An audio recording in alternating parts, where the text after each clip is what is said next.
Assalamualaikum warahmatullahi wabarakatuh.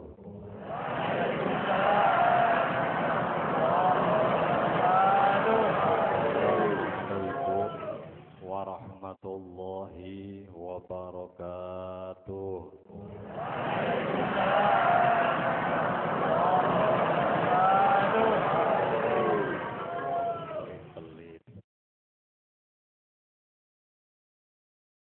Setiap ada kalimat salam, jawablah dengan tegas dan jawabannya lebih afdol, lebih panjang, lebih afdol. Dijawab agak panjang ya Bu ya. Assalamualaikum warahmatullahi wabarakatuh.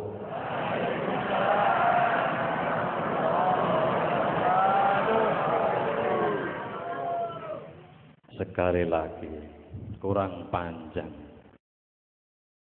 Assalamualaikum warahmatullahi wabarakatuh.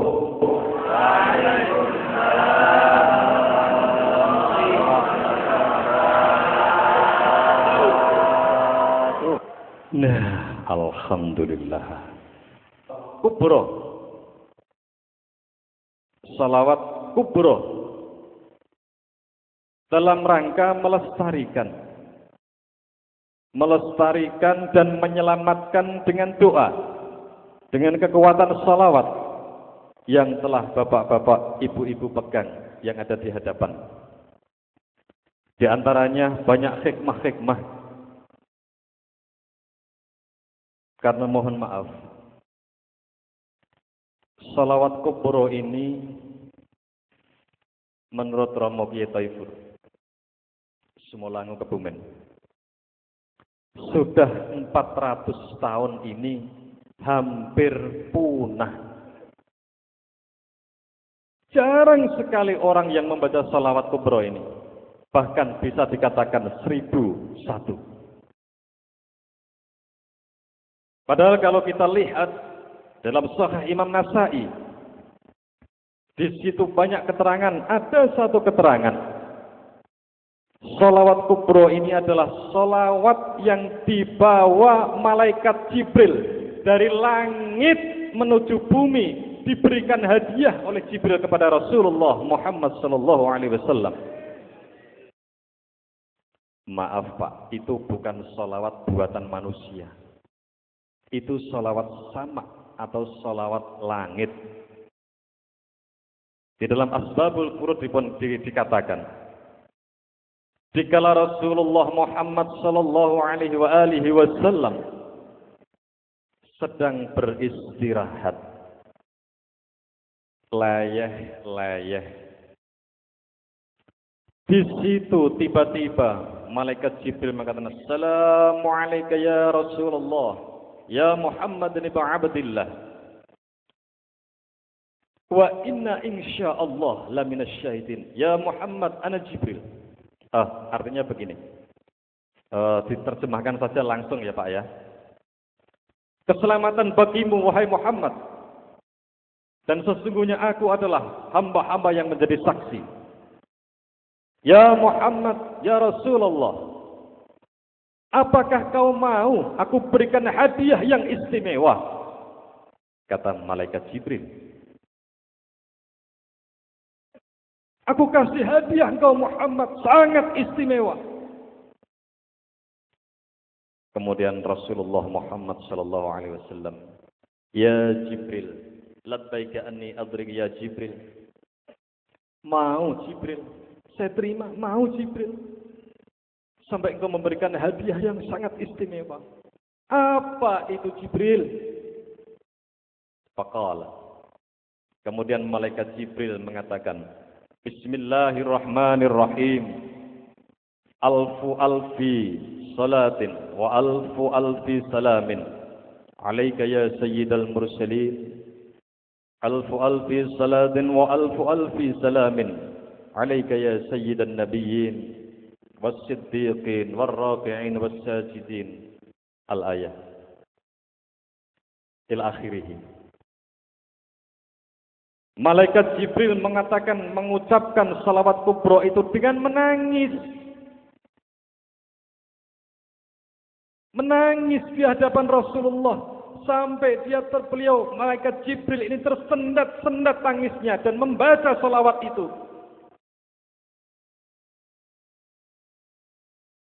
Kemudian Rasulullah Muhammad sallallahu alaihi wasallam dengan tangan kanannya beliau memegang dada. Setelah malaikat Jibril mengatakan selesai dalam membaca salawat kubro, Rasulullah memegang dada. Kemudian Jibril bertanya, "Ya Rasulullah, kenapa engkau memegang dada?" Rasul bersabda, "Ya Jibril, aku melihat kau membaca salawat itu menangis. Di dalam hatiku aku teringat oleh ibuku. Teringat oleh ibu kandungku." Siapa bu? Ibu Rasulullah? Ibunya Kanjeng Nabi itu siapa? Siti Aminah. Kemudian salawat kubro ini diterima oleh Rasulullah sallallahu alaihi wasallam. Hadis ini diriwayatkan dari Imam Abbas, dari sahabat Abbas radhiyallahu anhu. Kemudian di situ banyak ulama-ulama yang mendefinisikan hikmah salawat kubro. Antara lain yang sudah tertulis di dalam buku atau di dalam fotokopi. Tolong nanti kalau di rumah dirawat yang baik. Hikmah salawat kubro itu sudah tertentu. Akan tetapi Bu, salawat kubro ini adalah satu salawat karamah. Salawat yang sangat mulia. Ada satu peristiwa. Orang menghadap saya. Barusan di bulan Rajab kemarin. Padahal salawat kubro ini sudah kita ijazahkan 3 tahun yang lalu. Selama 3 tahun, dia mengamalkan salawat itu setiap malam 17 kali. Setiap malam 17 kali. Membaca salawat kubro lengkap. Sampai 3 tahun. 3 tahun kurang sedikit. Jadi ceritanya begini. Awal mulanya orang ini miskin. Bahkan sangat miskin.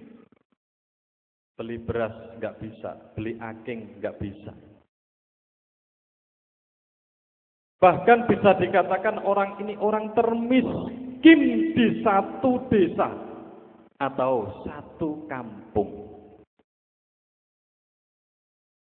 Tak henti-hentinya dia membaca salawat ini. Tidak pernah putus asa. Terus dibaca. Dengan berkeyakinan.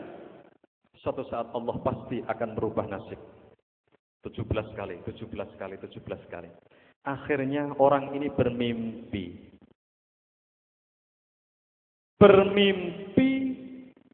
bertemu dengan Rasulullah Muhammad sallallahu alaihi wasallam. Itu pun di saat siang hari.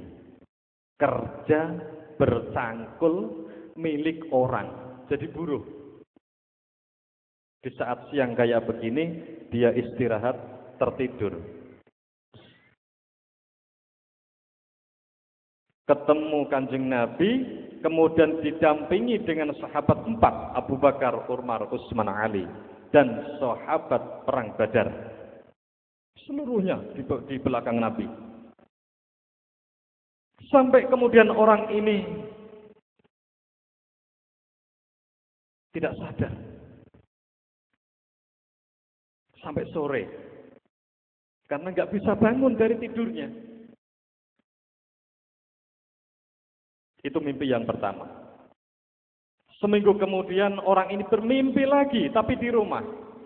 Di situ bertemu dengan Rasulullah.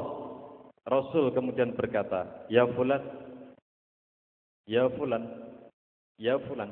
Kayak orang ini dibangunkan. Cobalah kau pergi ke pasar. Padahal itu subuh. Segeralah salat subuh, kemudian pergilah ke pasar. Tuan siapa? Senyum ini orang yang bermimpi tanya, Tuan siapa? Rasulullah senyum. Nah, kemudian orang ini segera bangun, kemudian salat subuh dan segera ke pasar. Tak tahunya di jalan dia dikasih orang itu sayur kangkung. Kangkung tahu, Pak? Sayur kangkung tahu. Dibawalah ini kangkung, sayur kangkung di pasar. Sebelum masuk pasar, kangkung ini sudah dibeli orang. Dibeli orang cantik lagi. Ini laki-laki ini yang bawa kangkung. Ditawar, Bapak harganya berapa Pak? Ya sudah, semau ibu aja lah. Semau ibu mau dibeli berapa? Ya udah Pak, ini saya hanya ada uang sedikit. Tolong aku kasihkan Bapak. Nanti dibuka di rumah ya Pak ya. Uang diterima, kemudian dibuka di rumah. Berapa itu yang terjadi? Satu tas penuh, hampir kurang lebih 70 juta. Tapi apa yang dilakukan orang ini? Dia terus tidak senang, terus dia senang bahagia? Enggak. Di dalam hatinya orang ini bertanya, ya Allah, apa ini dari fadilah salawat kubro, atau ini dari kemurkaan saya, atau ini. Uang itu tidak dimanfaatkan sama sekali. Hanya disimpan di bawah kasur. Seandainya bapak dan ibu punya uang 70 juta. Kira-kira untuk beli apa, Bu? Anganannya sudah macam-macam. Untuk beli mobil kurang, untuk beli motor terlalu kecil.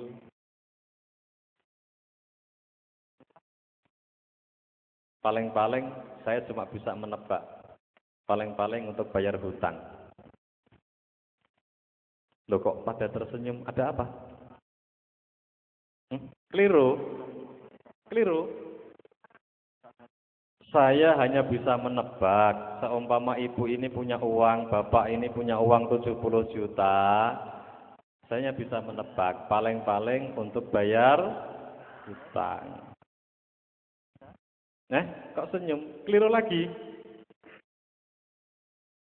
Tapi Kiai yakin, bapak-bapak dan ibu-ibu di sini yakin, saya yakin tidak punya hutang. Benar atau salah? Coba dijawab yang tegas, tidak usah malu-malu. Kita akan mujahadah salawat kubro. Yang jujur. Saya yakin, Kiai yakin, bapak-bapak dan ibu-ibu yang ada di sini tidak punya hutang. Betul atau salah? Betul atau salah? Salah. Yang betul gimana? Punya hutang? Walah, Bu. Kerja dari muda sampai tua kayak masih punya hutang. Ya, saya juga tersinggung. Karena saya juga sama. Akhirnya uang yang 70 juta ini disimpan. Kemudian orang ini malah berhutang kepada orang untuk dibelikan kangkung dibawa ke pasar. Laku lagi. Begitu seterusnya. Sampai alhamdulillah kemarin Rojab itu menghadap sudah naik haji. Jualan kangkungnya berkembang. Itulah rezeki dari Allah. Kemudian saya tanya, setelah dia datang, saya tanya, Pak, rahasianya apa? Maaf Kiai, dulu saya pernah menghadap kiai. Dulu saya pernah diperintah sama kiai untuk membaca salawat kubro. Alhamdulillah, sampai sekarang masih saya jalankan. Saya bilang, Bapak enggak bosan? Enggak, kiai. Saya baca salawat kubro itu dengan ikhlas, tidak mengharap apapun. Lah mungkin di antara bapak dan ibu yang ada di sini, sebagian kecil itu sudah mengamalkan salawat kubro. Akan tetapi sampai sekarang juga belum sukses. Iya toh Pak?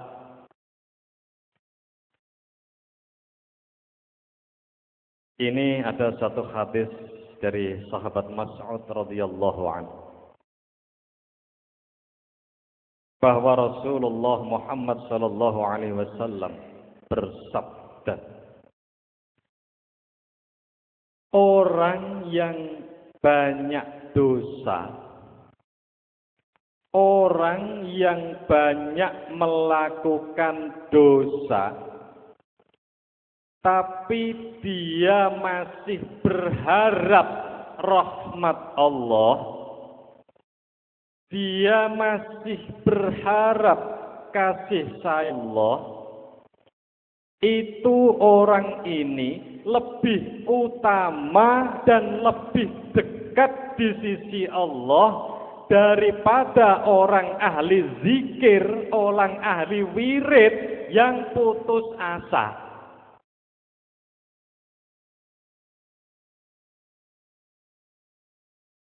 Paham kalimat saya ini? Orang yang ahli dosa, orang yang banyak dosa, tapi dia berharap rahmat Allah, berharap ampunan dan kasih sayang Allah, itu lebih utama, lebih dekat di sisi Allah daripada orang yang ahli zikir, ahli wirid, tapi putus harapan. Saya contohkan, Allah, aku sudah baca kalimah ya Allah ya Latif, sudah baca waqiah, sudah baca dari kiai ini, ijazah dari kiai ini, ijazah dari kiai ini, yang katanya, tapi saya lakukan sudah bertahun-tahun pun hidup saya belum berubah. Ini salah satu orang yang ahli wirid, ahli zikir, tapi dia putus asa dari rahmat Allah. Itu lebih celaka. Makanya khusus untuk salawat kubro ini,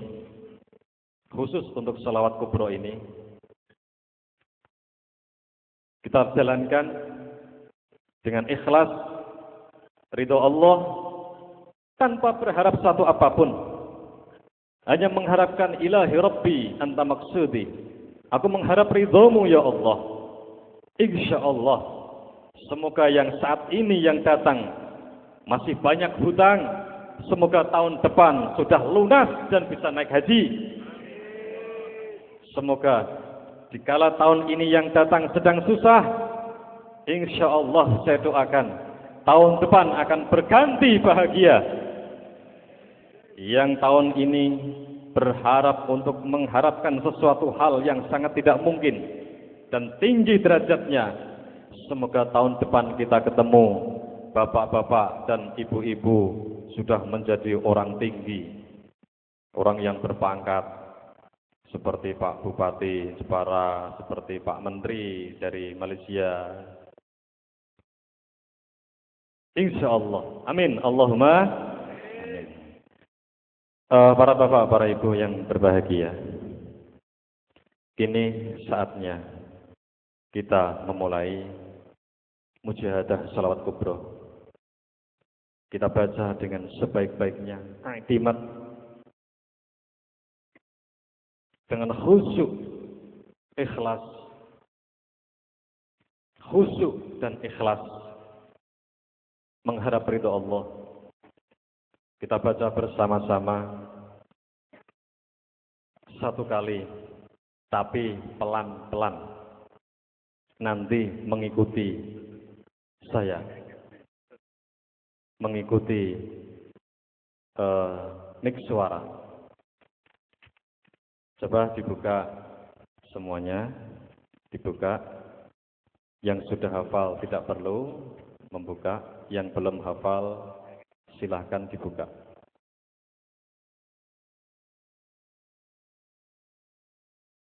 Setelah ini nanti secara otomatis bapak-bapak dan ibu-ibu yang sekian banyak hadir di lapangan Paseban Agung ini, saya mohon dengan hormat, setiap malam atau sehari semalam bacalah minimal 1 kali. Bagi bapak dan ibu yang sudah memegang kertas itu, sedikit saya ceritakan. Dikala saya berguru dengan Syekh Al-Qadir, salaman ini supaya tepat. Gus, sebenarnya salawat kubro itu milik siapa? Saya jawab sambil pijet-pijet. Milik Rasulullah, milik Allah wa Rasul. Salah. Salawat kubro milik siapa? Milik para kaum muslimin. Enggak. Terus saya menyerah. Ternyata itu juga jawaban benar, tapi tidak sesuai dengan apa yang beliau maksud. Ya sudah Kiai, kalau begitu salawat kubro itu milik siapa? Begitu saya bertanya, beliau langsung bangkit duduk. Salawat kubro itu milik orang-orang yang masih susah dan masih prihatin. Milik orang-orang susah dan orang-orang prihatin. Mungkin ibu-ibu dan bapak-bapak saat ini kan sedang susah, ya toh Bu? Ya Pak ya, sedang susah kan? Susah nggih? Nggih. Ya ono ya ini kok susah, bungae kapan? Kalau bapak dan ibu masih merasa susah mencari ekonomi, masih merasa susah membina anak, masih merasa susah untuk berkeluarga, masih merasa prihatin untuk meraih sesuatu, la syakka wa la takhaf, bacalah salawat kubro ini sebaik mungkin di rumah rutin setiap malam. Insya Allah semoga segala keinginan kita tercapai. Amin. Allahumma amin. Itu yang bisa saya sampaikan. Silakan mari kita berdoa, membaca istighosah 1 kali.